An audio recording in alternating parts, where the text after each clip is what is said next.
Pinagpaliban naman ng Sandigan Bayan ng arraignment at pre-trial para sa kasong graft at malversation of public funds ni dating Senador Ramon Bong Revilla Jr., ex-DPWH officials Bryce Hernandez, JP Mendoza at iba pang mga akusado kaugnay po ng mga anomalyang flood control project sa Pandi, Bulacan.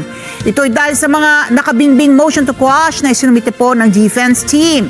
Karagdagang detalya sa live report ni TJ Mendoza. TJ. Ali, tila ba delaying tactics? Yan ang akusasyon ng prosekusyon sa mga nabimbing mosyon ng kampo ng dating mambabatas na iniuugnay ngayon sa maanomalyang 92.8 million peso worth ng Ghost Flood Control Project sa Pandi, Bulacan. Pero may sagot na riyan ang kampo ng dating senador. Bantay sarado ang kabuuan ng Sandigan Bayan mula pa kaninang umaga. Ngayon kasi nakatakda ang pre-trial at pagbasa ng sakdal sa mga inaakusahang personalidad sa 92.8 milyong halaga ng guni-guning proyekto kontra baha sa Pandi, Bulacan, kabilang si dating Senador Ramon Bong Revilla Jr. Sa 3rd Division ng Sandigan Bayan nakatakda ang pagbasa ng sakdal para sa kasong malversation kay Revilla at sa 6 pang iba. Kabilang rin sa didinggin ng Anti-Graft Court ay ang apela ng kampo ng dating mambabatas na ilipat ito sa PNP Custodial Facility sa Camp Crame dahil umano sa usaping pangseguridad. Pero ilang oras lang ang itinagal. Ipinagpaliban muna ng Anti-Graft Court ang pagbasa ng sakdal at pre-trial ng mga akusado dahil sa 6 na nakabinbing mosyon ng defense team. Kabilang sa mosyon ng kampo ni Revilla ay ang motion for consolidation, motion to quash the warrant of arrest, motion for transfer at motion for leave for reinvestigation. 5 araw naman ang ibinigay ng korte sa prosekusyon para magbigay komento sa mga nakabinbing mosyon ng kabilang kampo. Alauna naman ng hapon nang idinala si Remulla sa Sandigan Bayan 4th Division para naman sa kanyang pre-trial at arraignment sa kasong graft. Pero ang hatol ng korte, defer o postponement pa rin dahil sa mga nauna pang mosyon ng mga abogado ng dating mambabatas. Pero para sa abogado ni Revilla, pinagkaitan ng due process ang kanyang kliyente. Just to clarify that our client did not receive a copy of yung makapal na complaint. All that we had received was yung motion to add additional respondent and additional evidence. And that was treated as a supplemental complaint. So yun yung factual na na-receive namin. Wala pong natatanggap yung makapal. Yung resolution, sir? No. Yung complaint on malversation, it appears with falsification. So to us, it is one of the arguments that we've raised. And it's there in the court, it's in our pleadings, and we're bound by sub judice. But just to put on perspective yung isa sa mga due process arguments, now, what we had wanted to emphasize as procedure is that hindi po nakatanggap kami nung copy nung malversation complaint with all the thick attachments.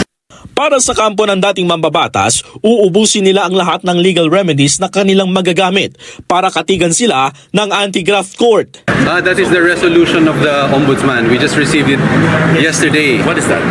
That is the resolution of the Ombudsman finding probable cause to file or to indict the cases against on both charges, graft and malversation.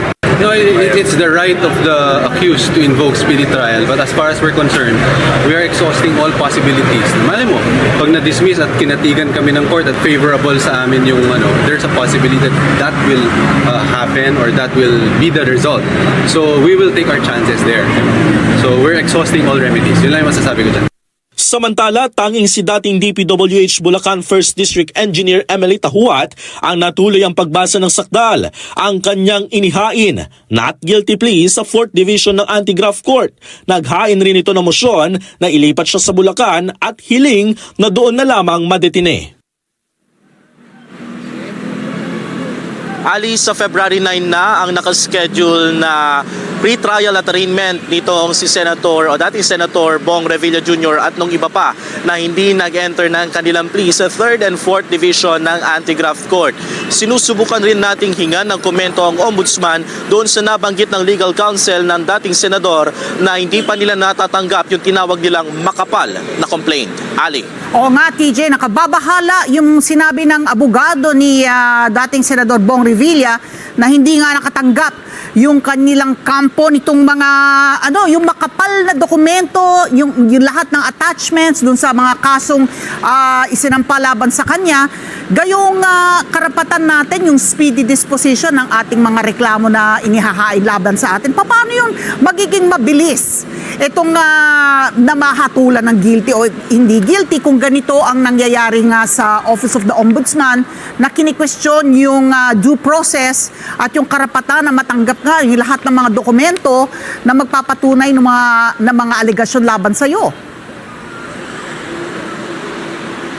Tama ka, Ali, mukhang yan na magiging problema ngayon ng prosekusyon na sasagutin nila sa loob ng 5 araw. Kailangan kasi ay mapatunayan nila na lahat ng proseso bago mapunta sa 3rd and 4th Division, yung mga kaso nga nitong si dating Senator Bong Revilla Jr. ay naibigay na sa depensa. Dahil mukhang kung hindi yan magagawa ng prosekusyon ay mate-technical ang kaso at maaaring yan ang dahilan ng ikadi-dismiss nga nitong plunder at malversation case against Senator or ex-Senator Bong Revilla Jr. Ali. TJ, tinitignan natin itong video na pinalalabas natin ng pagdating niya sa Sandigan Bayan. Suot niya yung t-shirt ng BJMP, yung dilaw na t-shirt, naka-bulletproof vest. Pakisalarawan mo nga sa amin, nakaposes ba ang dating senador? Ali, tama ka, bantay sarado, may nasuot siyang posas at some point, doon sa pagpasok at paglabas niya ng Sandigan Bayan. Kagaya ng ibang mga detainees or ng mga persons deprived of liberty ay nakasuot rin siya ng dilaw na t-shirt. At pinapayagan naman ang dating senador na magsuot pa ng ibang t-shirt basta raw ay kulay dilaw, at papayag itong patatakan nito ng mga letrang PDL sa likuran. Yan ang nabanggit naman ng BJMP noong amin silang nakapanayam. Ali. At bilang huling tanong na lamang, mukhang hindi yata pinagbigyan o buhay pa ba yung kahilingan niya na maalis dyan sa Quezon City Jail, male dormitory dyan sa Payatas? Maililipat pa ba siya? Ano ba, parang isalarawan mo nga, ilan ba yung kasama niya sa selda? Ali, yung motion niya para mailipat sa PNP custodial facility na dati niya ng lugar kung saan siya idinetine doon sa kanyang PDAF case ay nakabinbin pa rin. Isa yan sa mga motions na nabanggit natin dito sa ating ulat na nakabinbin pa rin sa 3rd and 4th Division ng Anti-Graft Court. Doon naman sa kanyang mga kasama sa sa kanyang selda, ang una nating or initial na nakapanayam ko ang BJMP noon, ang nabanggit sa amin ay sa ilalim muna sa 7-day quarantine ng dating senador para nga bago ito ihalo sa general population ng BJMP. Pero tinitiyak ng BJMP na walang magiging anumang special treatment dito nga sa tinuturing na VIP na ngayon ay nasa New Quezon City Jail male dormitory. Ali. Alright, maraming salamat. TJ Mendoza nag-uulat live